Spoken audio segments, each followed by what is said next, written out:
But I want to take you to the magic wall because clearly the numbers are telling a story, and the numbers always difficult to predict in a state like Karnataka. But let's just take a look at how the current assembly, the assembly that has been dissolved and the assembly that was last seen at Vidhan Sauda, this was the number as it stood in 2018 at the end of that election cycle. BJP at 104, it was the single largest party. It was within touching distance of that magic figure of 113. The Congress at 80, the JDS had 37, and suddenly, before the BJP could even react, you remember those pictures of Ashok Gehlot and Ghulam Nabi Azad landing up in Bengaluru, meeting H.D. Kumaraswamy and then staking claim on that very same day, making H.D. Kumaraswamy the Chief Minister. It was a Congress-JDS government for the first almost 2 years of that term, as it were. And then subsequently, as the Congress keeps saying, the BJP managed to get, I think, about 17 Congress and JDS MLAs to switch over. The BJP then went past the halfway mark. And this is how the picture has turned out over the last 20 years or so. Remember, in 1999, it was the Congress under S.M. Krishna that won a huge mandate, over 130 seats. That changed in 2004. For the first time, the Congress and the JDS joined hands. You had the Dharam Singh government that was in 2004. In 2008, this was after a brief dalliance between the BJP and the JDS, where Kumaraswamy was made Chief Minister and Yediyurappa was Deputy Chief Minister. He went to the state, and for the very first time, the state voted for a BJP government, and Yediyurappa became Chief Minister in 2008.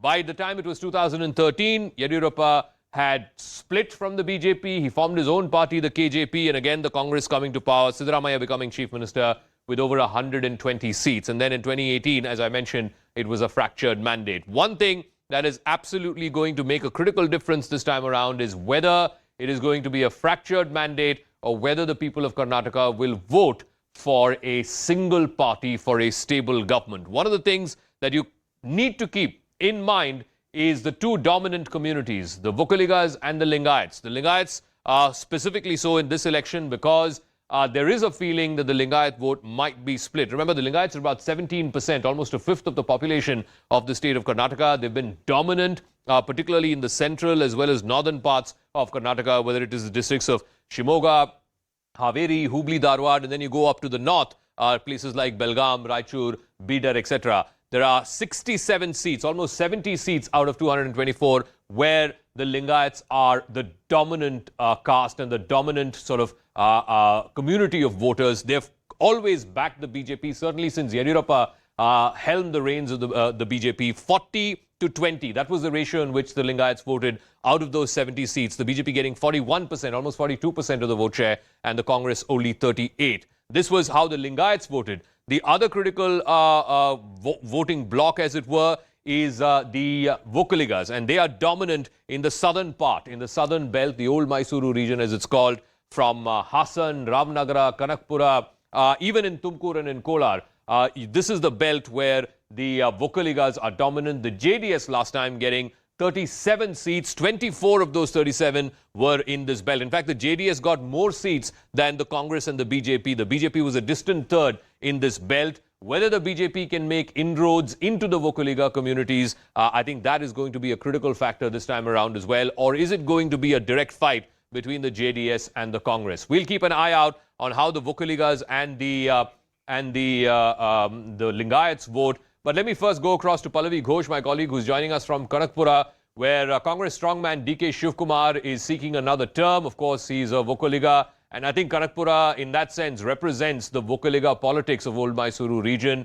Walk us through what you're seeing, not just in that constituency, but across the region of Old Mysuru, where it was always between the JDS and the Congress, but the BJP is desperately trying to make inroads. What are you seeing on the ground?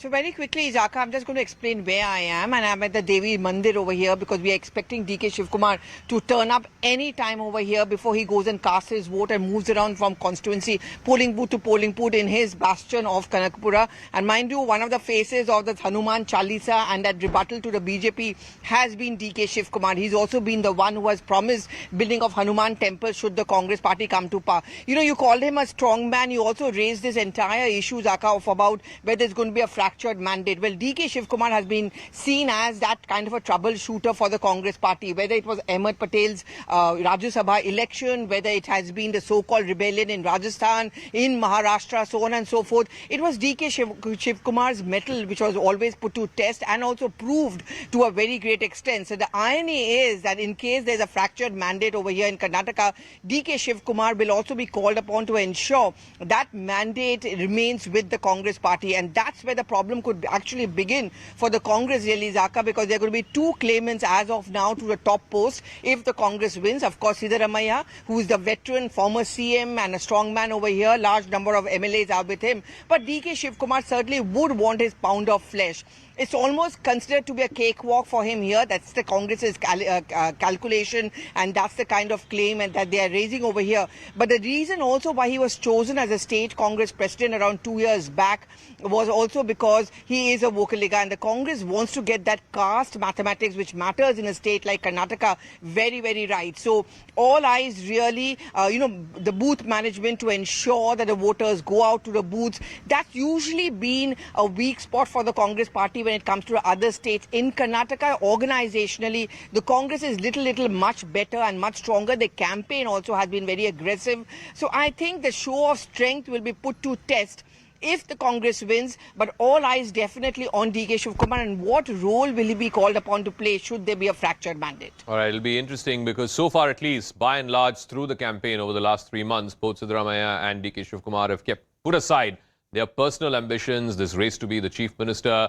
Will that necessarily change, and how, if and when we get a full mandate? Let me now bring you up to speed with what is at stake for the two major parties, the BJP and the Congress. I think we can fairly certainly say that this has now been reduced largely to a two-horse race because of the muted nature of the JDS's campaign. For the BJP, Basavaraj Bommai, whether he will retain the only state where the BJP has been in power in southern India. Remember, if they lose Karnataka, then the BJP is not in power in any of the 5 South Indian states. How may that play in the run-up to 2024? The other big thing, it shows that stability and the vote for stability and continuity is what the people of Karnataka want. Remember, Karnataka is a huge contributor to India's GDP, almost 10% of India's GDP coming from that one state. So is it going to be a vote for stability, a vote for continuity, or a vote for change? A win could also blunt the allegations of this 40% commission sarkara. That was one of the big themes of the Congress's campaign against Mr. Bommai and his government.